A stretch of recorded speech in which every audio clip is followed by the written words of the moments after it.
अब बड़ी बात जो आज हम आपके सामने लेकर आए हैं वो ये है कि किसी एक धर्म को मानने वाले सारे के सारे लोग ओबीसी कैसे हो सकते हैं, पिछड़े कैसे हो सकते हैं। असल में बहस इस बात को लेकर है कि किसी धर्म के सभी लोग पिछड़े वर्ग में कैसे आ सकते हैं। अब हमारा जो पॉइंट है वो ये है, ना तो मुसलमान आ सकते हैं, ना हिंदू आ सकते हैं, ना क्रिश्चियन आ सकते हैं, ना सिख आ सकते हैं, क्योंकि पूरा की पूरा एक धर्म के लोग ही पिछड़े कैसे होंगे। हो सकता है उसमें कुछ वर्ग ऐसे हों जो पिछड़े हों। अब आप खुद सोचिए, क्या कर्नाटक की 6 करोड़ की आबादी में जो 80 लाख मुसलमान हैं, क्या वो सारे के सारे 80 लाख मुसलमान पिछड़े हैं?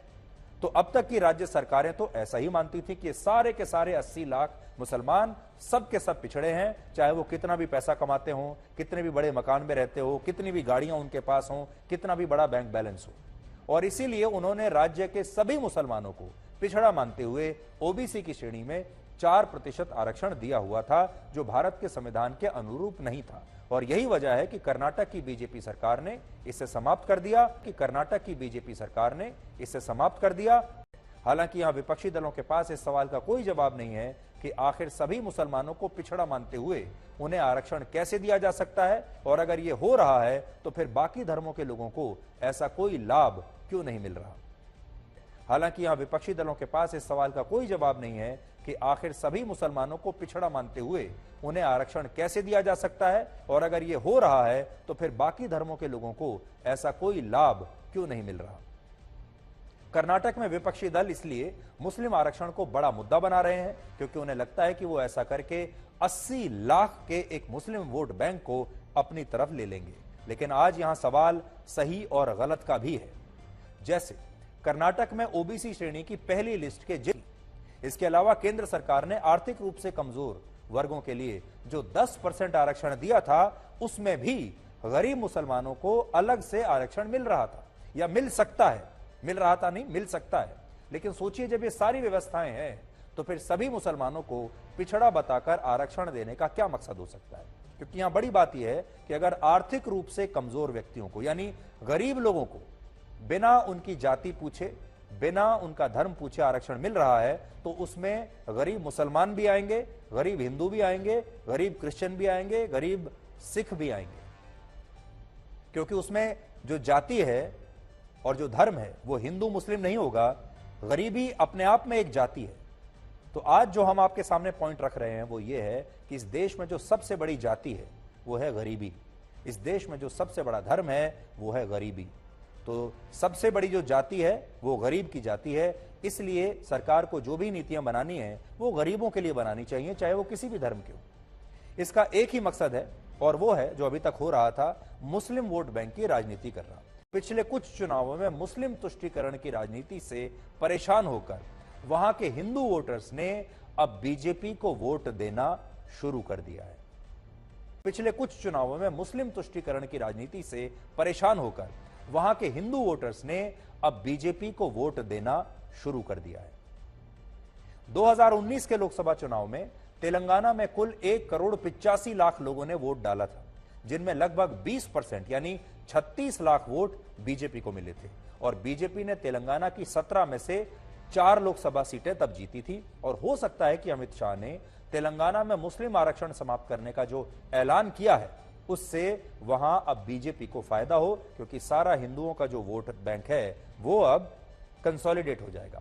बीजेपी की जो रणनीति है इस समय वो ये है कि सारे गरीबों को एकजुट कर दिया जाए। जो इतनी भी योजनाएं हैं, वेलफेयर स्कीम्स हैं, वो गरीबों के लिए हैं।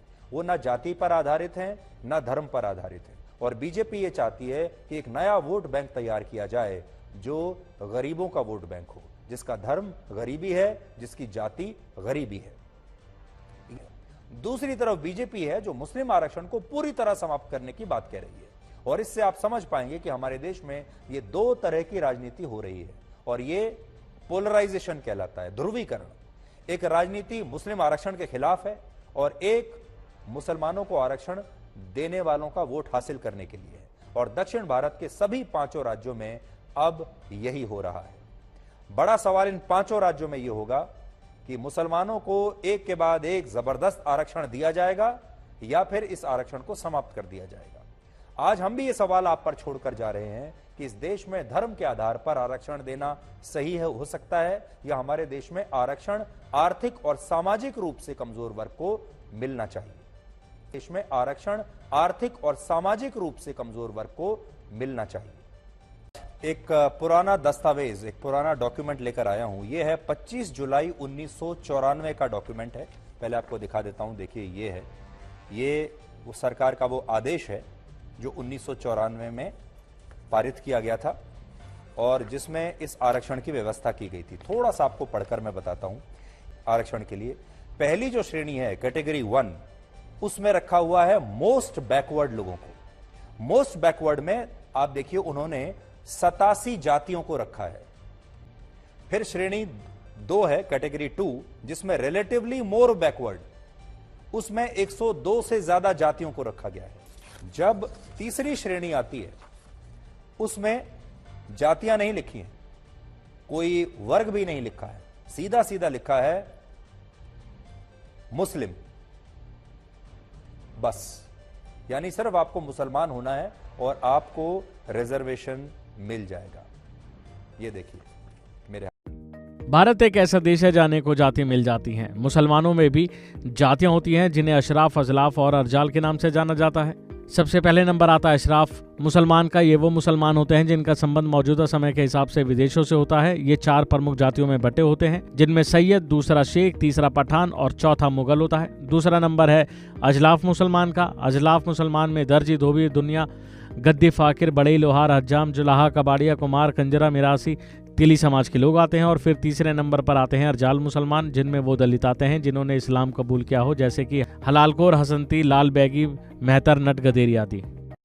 बस, यानी सिर्फ आपको मुसलमान होना है और आपको रिजर्वेशन मिल जाएगा।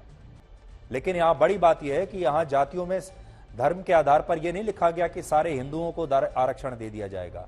हिंदुओं में जो जातियां हैं उन्हें यह आरक्षण दिया जाएगा, कुछ जातियां जो पिछड़ी हुई जातियां हैं। लेकिन जब मुसलमानों की बारी आई तो इसमें लिख दिया गया मुस्लिम। तो एक बहुत बड़ी ये तुष्टीकरण की राजनीति है जो हमें लगता है कि किसी भी धर्म के आधार पर अगर ये की जा रही है, चाहे वो हिंदुओं के नाम पर हो रही है, चाहे वो मुसलमानों के नाम पर हो रही है, इसे ठीक करना होगा। और आगे चलकर जो भविष्य है भारत का, वो भविष्य यही है कि अगर कोई आरक्षण देना है तो वो आर्थिक रूप से कमजोर लोगों को आरक्षण मिलना चाहिए, बाकी किसी को नहीं मिलना चाहिए। और जैसा हमने आपको कहा, सबसे बड़ी जाति और सबसे बड़ा धर्म है गरीबी का धर्म और गरीबी की जाति। और जो लोग गरीब हैं उन्हें यह रिजर्वेशन मिलना चाहिए। और जैसा हमने आपको कहा, सबसे बड़ी जाति और सबसे बड़ा धर्म है गरीबी का धर्म और गरीबी की जाति। और जो लोग गरीब हैं उन्हें यह रिजर्वेशन मिलना चाहिए।